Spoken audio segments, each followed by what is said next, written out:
दोस्तों अस्सलाम वालेकुम। उम्मीद कयां सब ठीक होंदा, खैरियत सां होंदा। अॼु आया हूँ असां वादी ज़हरा ते, जेका दरगाह सचल सरमस्त जे कुछ अॻिते हिननि तैयार कराई आहे। माशाअल्लाह हिन जो अंदरूनी लुक भी तव्हांखे ॾेखारियां थो। एॾो ज़बरदस्त ऐं एॾो प्यारो ठाहियो आहे हिननि, ज़बरदस्त। हिते ॾिसो ही लिखियल आहे हुसैन मिनी व अमन हुसैन। ऐं हिन जे मथां ॾिसो केॾो ज़बरदस्त तरीक़े सां माना हिननि कमु करायो आहे।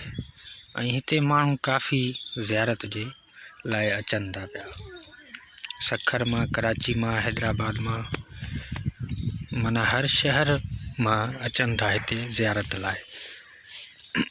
हिते कमु तमामु बहितरीनु कयो वियो आहे। क़ुर पाक जूं आयतूं ऐं अंदरि हली भी तव्हांखे मां ही मंज़र ॾेखारियां थो।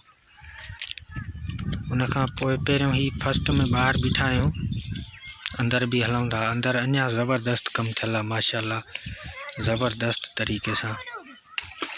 ऐं वीडियो कुछ तैयार कयो आहे मां इन जे करे त कुछ माना हिते जेको आहे न थोड़ो आवाज़ वग़ैरह जाम हुयो हिते, ॿार बच्चा हुया, इन करे हिन जो पंहिंजो वॉइस जेको रिकॉर्डिंग में आयो तो उहो मां बंदि करे उनखे पोइ थोरो ई मां वॉइसिंग कयां।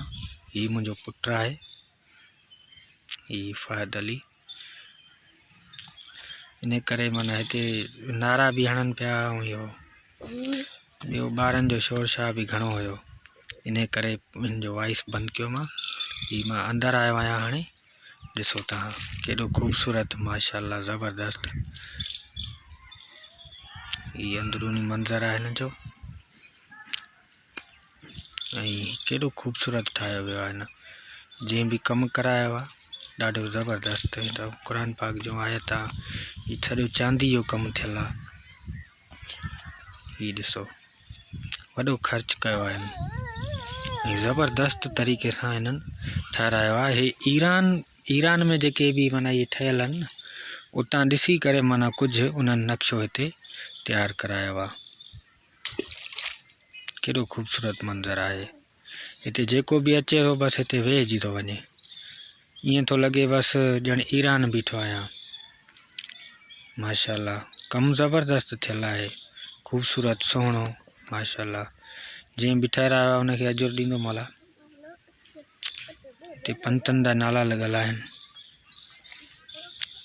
ऐं ही सहन वारो पासो आहे, ही साम्हूं वारो। हिते असां सुबुह जो टाइम आया आहियूं, काफ़ी माण्हू हितां देर मदार भी ईंदा आहिनि। हिन वक़्तु माना कुछ चंद माण्हू आयल आहिनि हिते। बाक़ी हिते ख़ूबसूरत नज़ारो आहे माशाअल्लाह ज़बरदस्त। ही ॾिसो केॾो ज़बरदस्त प्यारो कमु थियल आहे। उम्मीद कयां थो तव्हांखे ही वीडियो पसंदि आयो हूंदो। जे पसंदि आयो हुजे वीडियो खे लाइक ज़रूरु कंदा, चैनल खे भी सब्सक्राइब कंदा।